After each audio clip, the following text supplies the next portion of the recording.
Lots of interesting free motion quilting designs come from a basic circle. We've tried pebbles, now let's sketch some concentric circles. I'm Andy and this is True Blue Quilts, a place to enjoy, experiment, and excel as you quilt. Did you know there's a companion workbook for this sketch series? Find that at truebluequilts.com.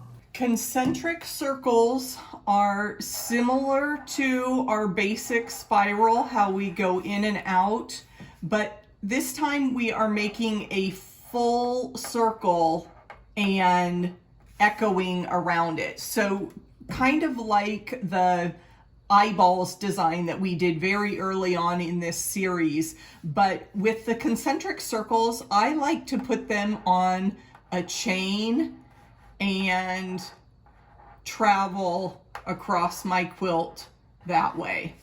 And you can travel through the middle of your circles, or you can echo around. If you're echoing around, I would suggest echo on the left side for one of the circles and then on the right side for the other one, so that you don't get the thread buildup only on one side of your circles. And you can decide which of those patterns you like the most. Just for the speed of it, I tend to just go ahead and stitch over my circles. So the block we're putting this in today is Jacob's Ladder, and it has a strong diagonal feel. So I will do this in a couple different ways. For the first part, I'm going to concentrate on the prints that I have going down this side, and I'm going to just try to keep my chain somewhat centered.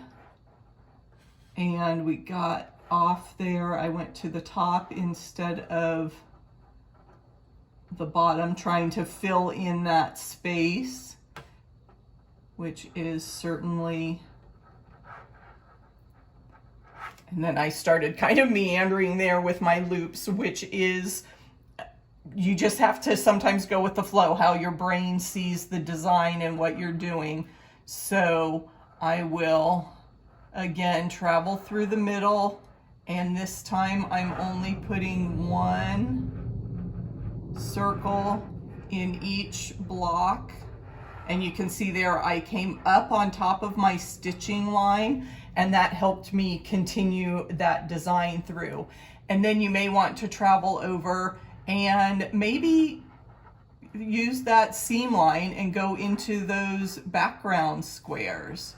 And we're getting a little squiggly there with that design, but you can adapt and create it however you want to travel with that design. I ended here, and if I were using continuous lines of thread, let me come down and try another one right through the center here, and now it seems I want to put that chain on the side, so we'll just go with that. And whether you do the small circle first or the big circle first, just again how your brain is working with that design. You may want to alternate. If you have the circles on one side of the line, alternate right and left as you put those concentric circles in. We have a secondary chain coming through this other direction with some background, so we can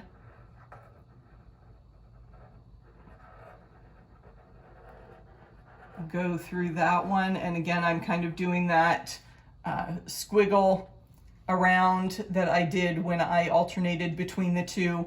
And then if you didn't want to travel through the center, we can go up around the whole block and come at it that way. And to get that line going through the center, you really have to swing out wide so that the line ends up in the center of your circle.